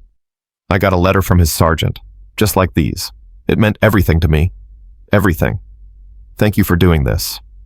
Donald's throat tightened. What was your son's name? Michael. Michael Torres. Thank you for raising a hero, Mrs. Torres. Your son's sacrifice matters. It will always matter. She came around the counter and hugged him. This stranger, this mother who'd lost everything. And Donald held her and thought about all the other mothers, all the other families, all the other broken hearts that needed to know someone remembered. At 6 p.m., Major Lisa Chen arrived at his house. She was tall, confident, with her father's eyes and her mother's smile. She wore her uniform with pride. Sergeant Shepard, she saluted. Donald returned it. At ease, Major. Please call me Donald. They went to dinner at a quiet restaurant. Sarah had wanted to come, but Donald asked her to stay home. This was between him and Bobby's daughter. Lisa ordered wine. Donald stuck with coffee. I don't know where to start, she said. I've wanted to meet you my entire life. My mother talks about you constantly, says you saved my father's life multiple times. He saved mine more often. Tell me about him. Everything. I want to know who he was. So Donald told her. He told her about the day Bobby arrived in country, fresh-faced, terrified, trying to hide it. About how he'd bonded with the other guys over shared hatred of C rations. About his mechanical genius. About the time he'd fixed a radio with nothing but wire and determination, calling in an airstrike that saved their entire platoon. He told her about Bobby's humor, his kindness, his courage. And then he told her about the day Bobby died. We were on patrol, got ambushed. Bobby took shrapnel from an RPG, stomach wound, bad, real bad. I held him while we waited for the medevac. He was in so much pain, but he kept apologizing, kept saying he was sorry for letting us down. Lisa's hands were shaking around her wine glass. I told him he had nothing to apologize for, that he was the bravest man I knew. And you know what he said? He said, take care of my girls, my wife and my baby. Tell them I love them. Tell them I was thinking of them. Did you tell them? I tried. I went to his funeral, tried to talk to your mother, but she was destroyed. And you were just a baby. I didn't know what to say, so I left. And I've regretted it every day since. You wrote letters. Every year, on his birthday, on the anniversary of his death, on Veterans Day. I wanted her to know, wanted you to know, that he mattered, that he was remembered. Lisa wiped her eyes. Those letters saved my mother's life. She told me that. Said there were days when grief almost swallowed her whole. But then your letter would come and she'd remember that Bobby's sacrifice meant something. That someone remembered. That she wasn't alone. Donald couldn't speak. And those letters shaped my life too, Lisa continued. I joined the army because of them. Because I wanted to honor my father. Because I wanted to understand what kind of men he served with. What kind of man you are. I'm nothing special. You're wrong. Her voice was fierce. You're exactly what this country needs. Someone who understands that promises matter. That honor isn't just a word. That the dead deserve to be carried forward by the living. They talked for 3 hours. About Bobby, about the war, about what service meant, about carrying the weight of legacy. When they parted, Lisa hugged him tight. "Thank you," she whispered, "for keeping the promise, for remembering my father, for making sure I knew who he was. Thank you for serving, for making his sacrifice mean something, for being the kind of daughter he'd be proud of." The next day, Donald's phone exploded with calls and messages. The 47 letters had arrived. Families were responding. One call stood out. A woman named Helen DeMarco, Jimmy's mother. "Mr. Shepard." Her voice was ancient trembling. "This is Helen DeMarco, Jimmy's mother." Donald sat down hard. "Mrs. DeMarco, I hoped you'd get the letter. I got it, I read it, and I need to tell you something. I should have told you 57 years ago. Thank you. Thank you for being with my Jimmy when he died. Thank you for holding him. Thank you for making sure he wasn't alone. Mrs. DeMarco, I'm so sorry I couldn't save him. You did save him. You saved his soul. You promised him he'd be remembered, and you kept that promise. Do you know what that means to a mother? To know her son wasn't forgotten. To know someone carried his memory forward." Donald was crying. "He was my best friend. The best man I ever knew. He loved you like a brother, wrote about you in every letter, called you Sarge, said you'd die for any of us. And you almost did, didn't you?" "I should have." "No." Her voice was steel. "Don't you dare say that. Don't you dare wish you'd died instead. Jimmy made a choice. He threw himself on that grenade because he loved his brothers, because he wanted them to live, wanted you to live, and you've honored that choice every day since. You've lived a good life. You've made his death mean something. That's all any mother can ask." They talked for an hour, about Jimmy, about the life he'd lived before Vietnam, about the life Donald had lived after. Before they hung up, Helen said, "Jimmy would be so proud of you for standing up to that judge, for keeping the promise, for showing the world what honor really means. You did good, son. You did real good." The White House ceremony was scheduled for the following week. Sarah and the kids were coming. General Thorne would be there. Major Lisa Chen requested leave to attend. Even Marcus Harrison asked if he could come to witness what real honor looked like. Donald said yes to all of them, because the ceremony wasn't about him.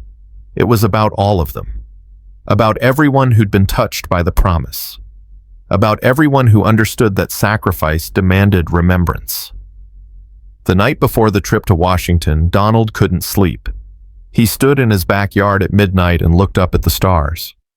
"Tomorrow I go to the White House," he said to the darkness, "to the dead, to the promise. They're naming a law after me, protecting veterans, making sure what happened in that courtroom never happens again. And I want you guys to know, this isn't my victory. It's yours, every bit of it, because you died so I could live, so I could stand in that courtroom, so I could keep the promise, so I could make your sacrifice mean something." The stars didn't answer. They never did. But Donald felt something, a lightness, a sense of completion. Not peace, not entirely, but close, closer than he'd been in 57 years. The White House Rose Garden was packed with uniforms and dignitaries. Donald stood beside the president, whoever that was, now he couldn't quite remember, and listened to speeches about valor and sacrifice and the American spirit. Then the president turned to him. "Sergeant Donald Shepard, what you did in that courtroom wasn't just about defending your Medal of Honor. It was about defending the principle that sacrifice deserves respect, that honor isn't optional, that the promises we make to our fallen warriors are sacred. And because of your courage, we're here today to sign the Shepard Act into law, to ensure that no veteran will ever again be forced to choose between their promise and their freedom." The president handed Donald the pen used to sign the law. "Keep this, as a reminder that one man standing his ground can change the nation." Donald took the pen with shaking hands.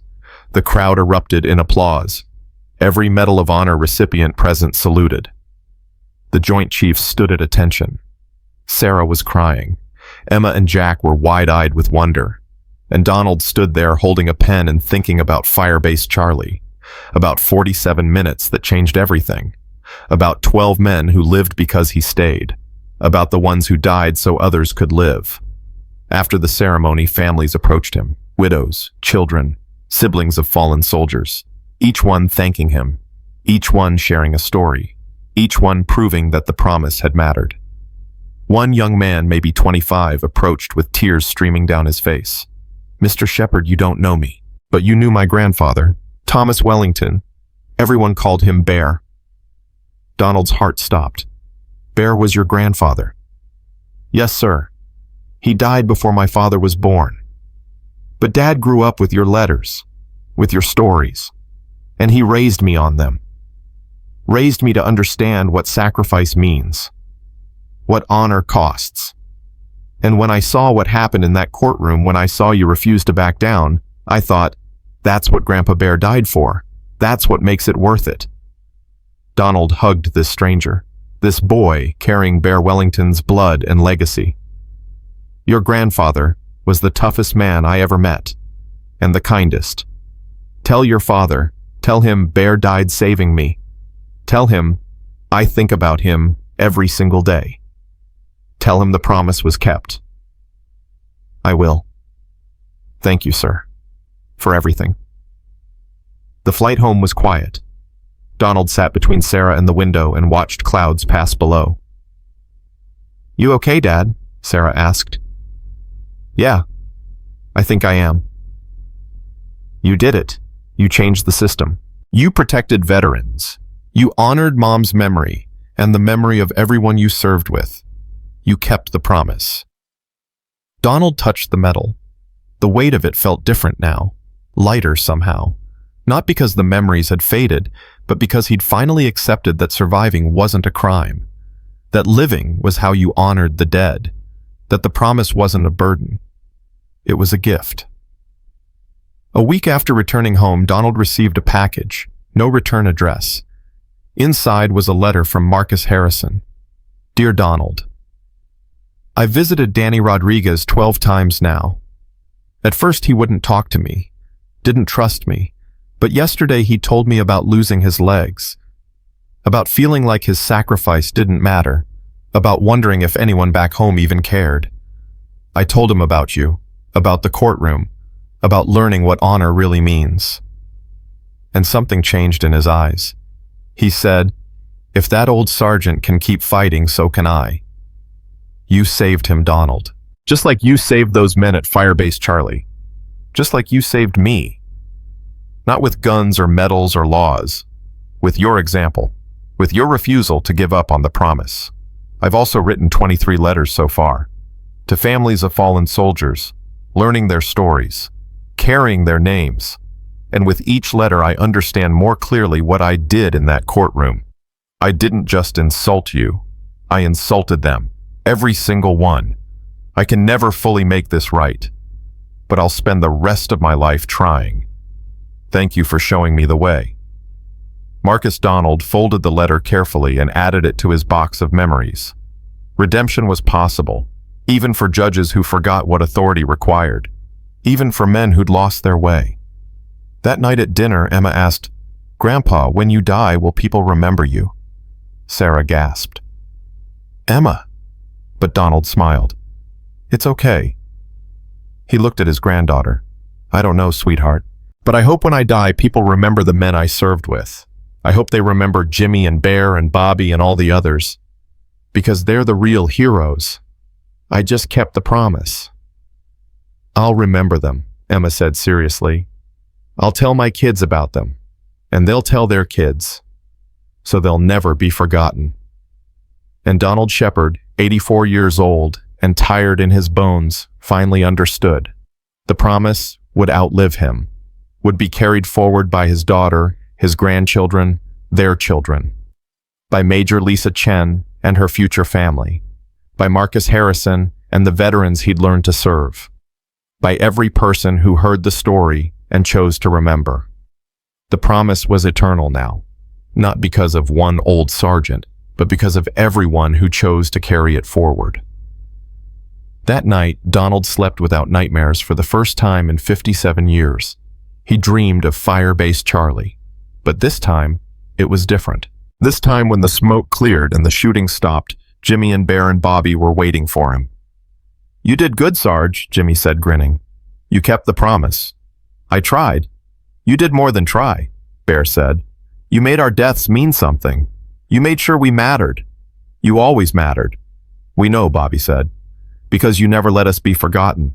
And now the whole country knows our names, knows our stories. That's all we ever wanted, to be remembered." "I'll always remember," Donald said. "We know you will. But Sarge, it's okay to rest now. You earned it. The promise is in good hands.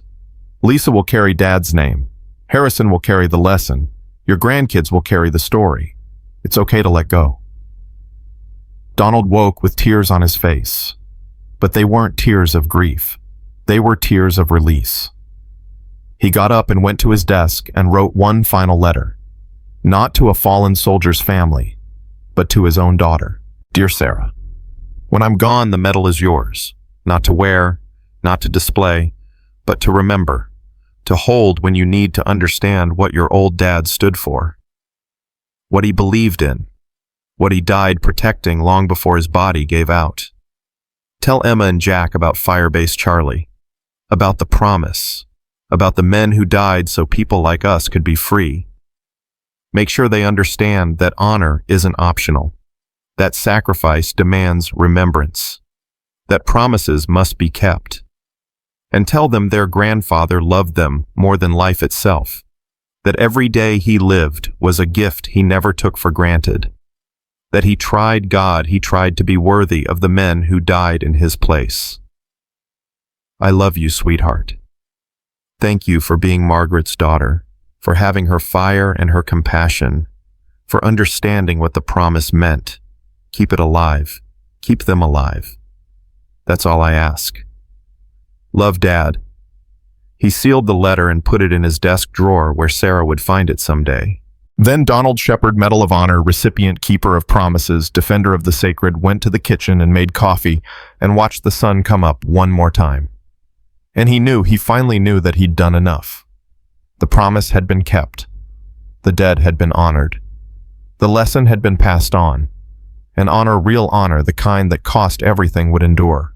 Not because of laws or ceremonies or White House pens, but because people like Sarah and Lisa and Emma and Jack and even Marcus Harrison would carry it forward, would refuse to let it die, would stand their ground when it would be easier to back down, would keep the promise when everyone else said let it go. That was the real victory, not the judge's resignation, not the Shepard Act, not the national attention, but the quiet, eternal truth that some promises transcend death, that honor lives in the living, that sacrifice ripples forward forever. Donald touched the medal one last time. Then he picked up his phone and called Sarah. "Hey, sweetheart, want to bring the kids over for breakfast? I want to tell them some stories. About some men I used to know, some heroes who never got old enough to tell their own stories. I think it's time. I'll be there in 20 minutes. Perfect. I'll make pancakes. Because that's what you did with the gift of survival. You lived, you loved, you remembered, and you made damn sure the promise never died. Not on your watch. Not ever." The medal hung around Donald's neck, warm against his chest, heavy with memory and light with purpose, exactly as it should be. A promise made. A promise kept, a promise that would echo forward long after Donald Shepard's last breath, carried by every heart that chose to remember, every soul that understood that honor isn't given, it's earned one choice at a time, one stand at a time, one promise at a time, forever and always, without end.